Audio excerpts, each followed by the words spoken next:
Deputy Commissioner Jong Southwest Khasil District uba ti lengwa ubalong kum ukongsan menta ke Sngi ula ple pa iba ya ka Tribal Artisan Empanelment Mela ba Shi Sngi ka bala Pynlong da ka Tribal Cooperative Marketing Department Federation of India Limited rengkat ke jinga trailang bat ke District Administration Prime Star of DCIC MBDA MBMA but MSRLS Jong Southwest Khasil District ha multi-purpose hall DC office like Laosang.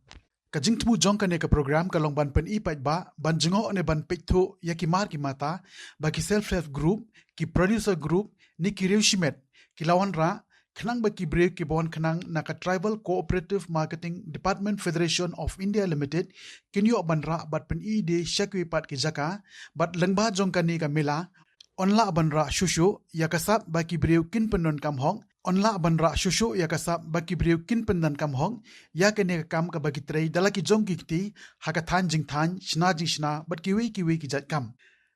la ban kedau baha kane ka Tribal Artisan Empanelment Mela bala Pynlong menta ke Sngi kilawan ban shim menta hadu southway tli ki kinhun bakin tup ya ki self help group ki producer group but ki reusimet harangkat ki mar ki mata bakilawan ra pan pen ipai ba Naloru Kongsan Laidon Lang Haganigesngi, Unagendra Nath Jha, Senior Manager Jong Tribal Cooperative Marketing Department Federation of India Limited, Upamthing Kayahing, Deputy Manager Tribal Cooperative Marketing Department Federation of India Limited, Ministry Jong Tribal Affairs Jong Sarkar India, Kakong YR Maulong, Additional Deputy Commissioner Southwest Khasil District, Uba Isan A. Kongrama, District Mission Manager NRLM Southwest Khasil District Lembat Kiwe.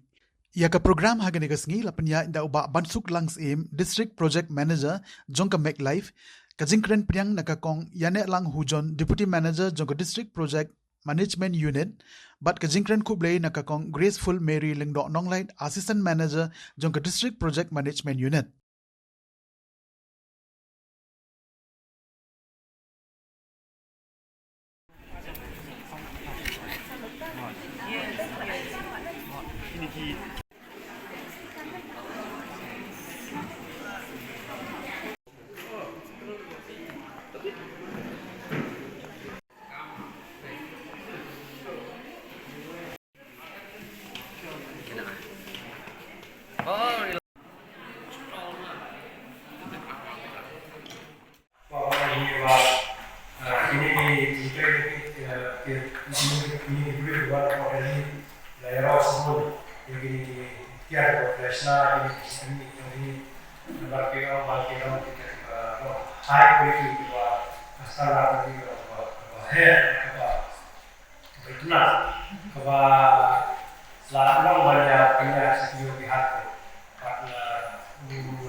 elaborately you